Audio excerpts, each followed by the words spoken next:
isang inom lang. Tiyan mo ay gagaan, tiyan ka bubuti, tiyan ka gagaling. Sa Doc Honey's TV ko siguro.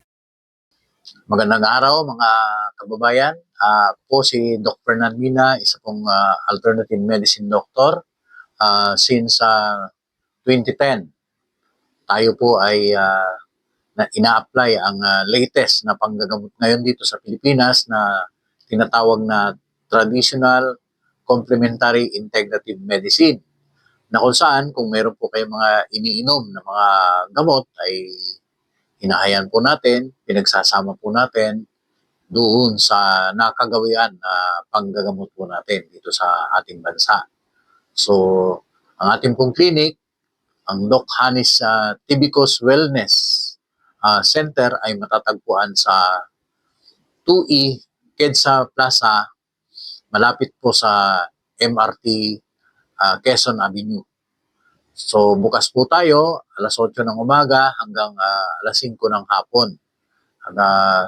Tayo po ay bukas din ng Lunes hanggang Sabado ng hapon.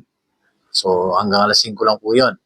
Kung meron po kayong mga alam na may mga sakit o kayo po may mga nararamdaman, meron po tayong ginagawa dito na tinatawag na nakagawian pero moderno na panggagamot.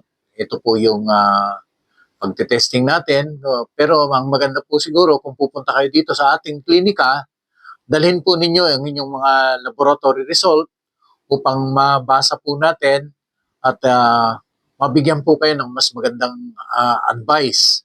So meron po tayong ginagamit yung ating magnetic resonance analyzer na kung saan makikita po natin yung 40 o mas mataas pa na magkakaibang mga health aspect ng inyong katawan, kung saan po mahina at yung kalakasan ng inyong katawan. Ganun din po, meron po tayong live blood analysis na ginagawa na kung saan makikita po natin kung ano ang problema sa inyong katawan. Ganun din po yung ating iridology, na kung saan titingnan po natin ang inyong left or right na mata at doon nakaregister na po yung inyong dinaramdam. So, saglit lang po yun. Then, saka po kayo bibigyan ng mga rekomendasyon na maaari nyo pong magawa.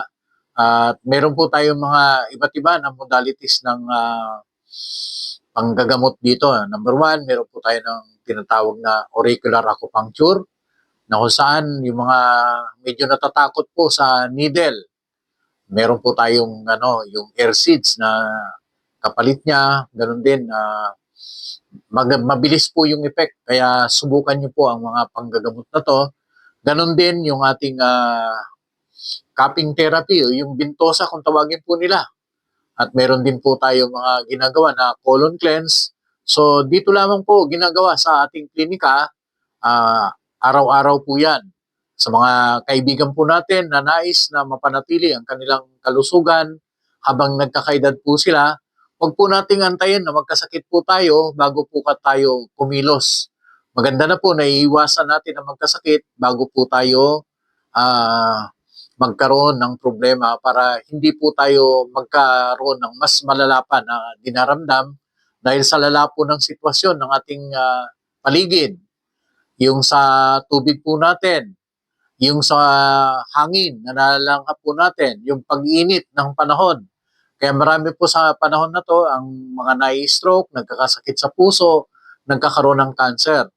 Kung wala pa po kayo nararamdaman, maganda na kayo po ay umiwas na sa mas malalang karamdaman. Magsadya po dito sa ating klinika sa Doc Honey's Tibicos Wellness Center, at tayo po ay handang maglingkod para sa inyong kagalingan. Maraming salamat po. Ako po si Dr. Fernan Mina.